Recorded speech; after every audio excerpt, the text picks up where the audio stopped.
I don't know what's going on in his little mind, but it's very interesting. Before Laredo 2, I was in a band called Helium, and I played guitar and I sung and I wrote songs for that one too, but they kind of wanted to do covers. The drummer, played soccer, and the lead singer was in a different classic rock cover band. So, we kind of just grew apart in our different extracurricular endeavors, and I kind of, faded off and did my own thing after that. Before Laredo 2, I honestly wasn't really doing anything. I was kind of just playing soccer, even though I literally hated it. I would dread going to soccer practice like every day, and my parents would make me do it. And I didn't really have anything that I was actually passionate about, so I decided to start picking up drums and started playing, and that's it. So, Ben and I actually met at an audition for a musical like 7 years ago. And he was wearing like a snapback with a tank top and huge shoes that were way too big to him that almost went up to his knees. His hat said swag on it. And I decided to sing Go the Distance from Hercules, and I ended up forgetting all the words. We sprinted off the stage and cried in his sister's arms for 20 minutes while we all were just waiting to meet me, and that was the first time that we were in the same room together. So we started covering Young and Menace by Fall Out Boy in his bedroom, and it was just uphill from there. I mean, we downhill moved, from there. Well, I guess in a literal sense, because we did move downstairs in your garage from upstairs in your bedroom. We started rehearsing, playing more overdriven music, and then, I just started presenting him with song ideas, and then we just started, instead of just covering songs, actually just writing original music, and some of it was collaborative, some of it was just, me shooting him an idea and him writing drums over it.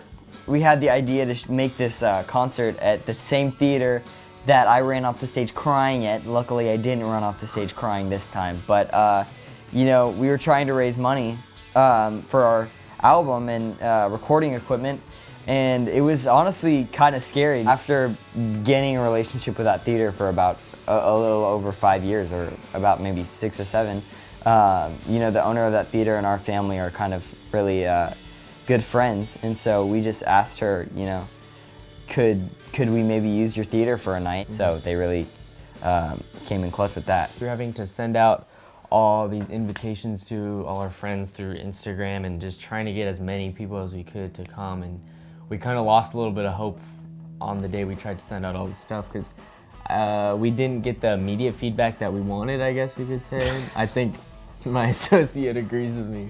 We had a vision in our mind of, hundreds of or at least like 100 of our closest friends and people we knew just coming to the concert and having fun. So the morning of the concert, we walk into the doors of the theater.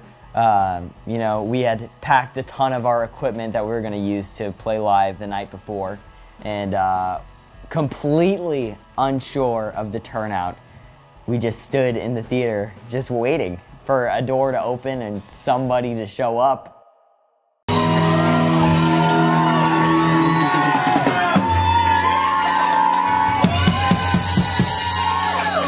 The first people arrived, it kind of hit me that, oh wait, this is actually real. This is real, and we actually set this up. From being in a garage with your best friend, just writing music together, and being completely not knowing if anyone's actually gonna like the music, and just seeing people headbang to it, or just talk to their friends about how good it is. It's really gratifying feeling, and it's really magical having just a lot of people just share that energy that you had that same day when you wrote it. So we were debating whether or not we wanted to actually pay for a producer and go into a studio with the money that everyone donated to us from the show.